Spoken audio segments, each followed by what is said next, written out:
Hey, welcome to the One Piece at a Time Distilling Institute with your host, the alchemist of Indiana's Black Forest, Alan Bishop.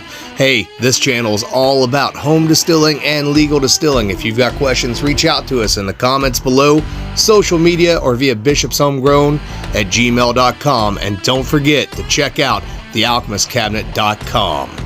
Hey guys, slow day around the homestead here, just checking in. Ignore the noise in the background. I'm back in the Dungeon of Doom. Got the water hose running, filling up a pool for my daughter. Just a little kiddie pool, but she loves it, man. It's the little things in life that make life special, right? And watching her in her element when she's happy in that pool makes me real happy. Had a late night business meeting last night, and so today's kind of recovery today, as it were. But recovery day, as it were. As you can tell, I haven't grown back all the brain cells from last night yet. But wanted to check in. I figured maybe I'd give you another fun little distillery story. Might be interesting, since you guys seemed to like that in the last video. And I also want to talk to you about something that I've used recently to step up my own home production stuff, and I think that you guys might be interested in buying one if you don't have one. So we're going to start there. Little things that can be done for investments, and it is an investment, so you have to figure out whether or not you think it's worthwhile, what all you would use it for other than distillation, etc., because you will drop some money to buy one of these. But little things that you can do or invest in that increase the quality of your home production. So you know, as you may or may not know, we do a lot of homesteading around here. You know, this isn't a farm that, you know, my parents and grandparents ran as a tobacco farm, and I ran as a produce farm for years. Kim and I are very, you know, actively involved in canning and raising chickens and raising a garden and all that stuff. And you know, we live in a very rural community that's very poor.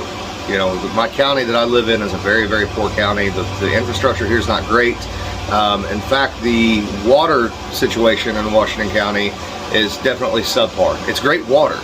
Water quality is not a problem.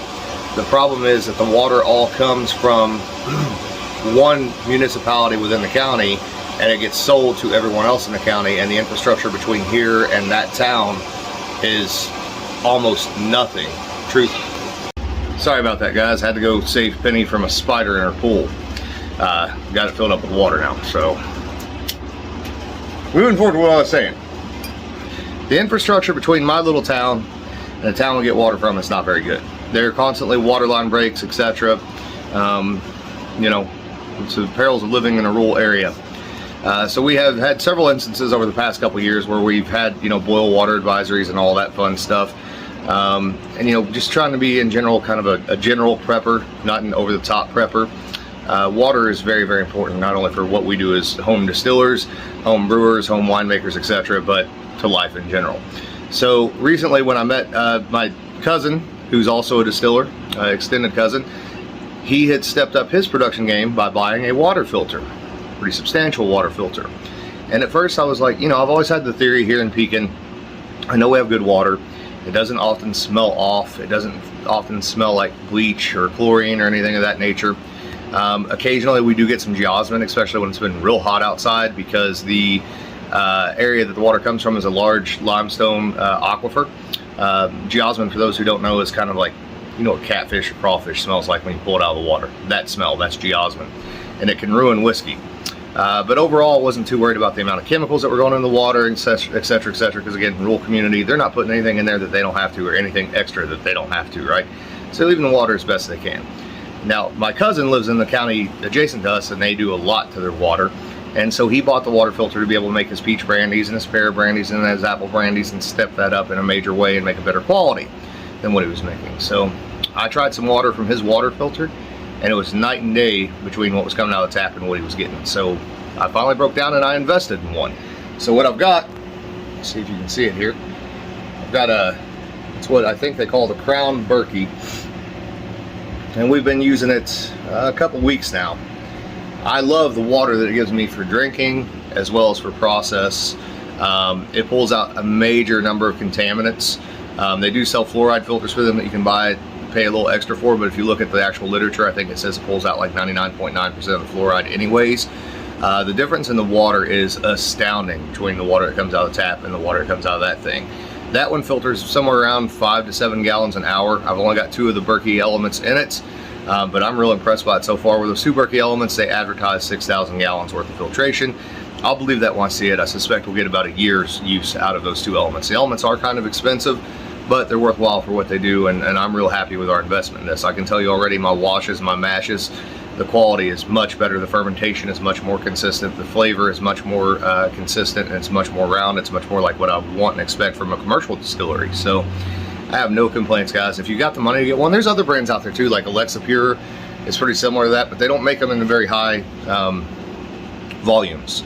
This, I think, is a 6 or 7 gallon, I don't remember. But you know, you could always take those elements, I suspect, and maybe get you like well, you can put more elements in that, by the way. It's only got 2 in it, and each one is worth 3,000 gallons, but you can put several in there, and the more you have, the more lifespan you get out of it, A, but B, the faster it actually filters. But if you really wanted to move through some water, you know, buy you several elements and find a way to mount that thing, the top of that top chamber with the filtration device in it, mount that onto like a 55-gallon barrel, right? You can really move through it. For me, doing 20 to 50-gallon mashes, you know, it's not that bad. I work on them over a couple days instead of working on them all at once is what I do. I come down here, I've got the clean container that I put my water in as it filters, and it's there when I need it, right? And ideally you could have a well of water, a cistern as it were, of water and some barrels to where you've always got enough cold water or enough water to heat up or whatever you're doing, or if you're just working with syrups and things like that. I mean, it's perfect. It does everything you're going to want to do on a home scale, right? We're not talking about obviously moonshining here. We're talking about home distilling, home scale, logical, reasonable size stuff. So that being said, I figure I'll get into a distillery story. I know that wasn't much of a one piece at a time Distilling Institute video, but I wanted to really highly again recommend find you a good water filter. It changes things up. The cool thing is too, you can pull creek water, you can pull well water, whatever you want, and filter it through that thing, and you're good to go. So real happy with that investment. It's going to make life a whole lot easier if shit ever hits the fan, for sure. Anyways, funny distillery story time. So this time, instead of a technical mistake, I'll tell you a funny story about a place I used to work at, a brandy distillery. And those of you that know, and those who don't can probably figure it out. My first job in the legal industry was at this brandy distillery, and they hired me probably not because I was the smartest distiller that they could hire, but probably because I was desperate for a job and I was the cheapest distiller that they could hire. I've mentioned this many times on Distillers Talk. It was not the place for me. It was a great way to get my foot in the door. I was only there for about 2 years. I laid out a lot of protocols. I can't say that I necessarily enjoyed my time there. Now, I met a lot of people that I like, that I still consider very great friends, that made the experience much better. But you couldn't pay me enough money to go back to work for the guy that did own that company. Not enough money in the world to go back to work for him or to work for a company like that ever again.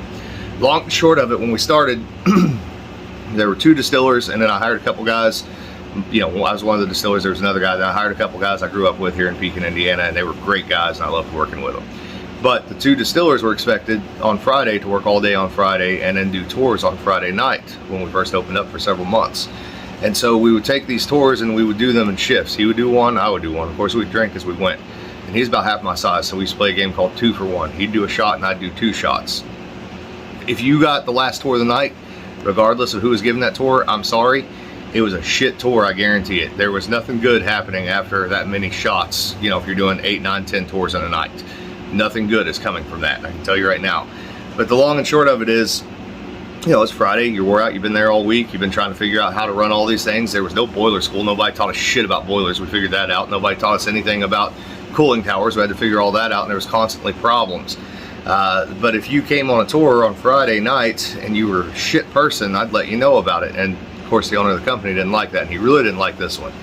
I won't mention any names, I will just say that there was a female celebrity at that time with connections to Louisville, Kentucky.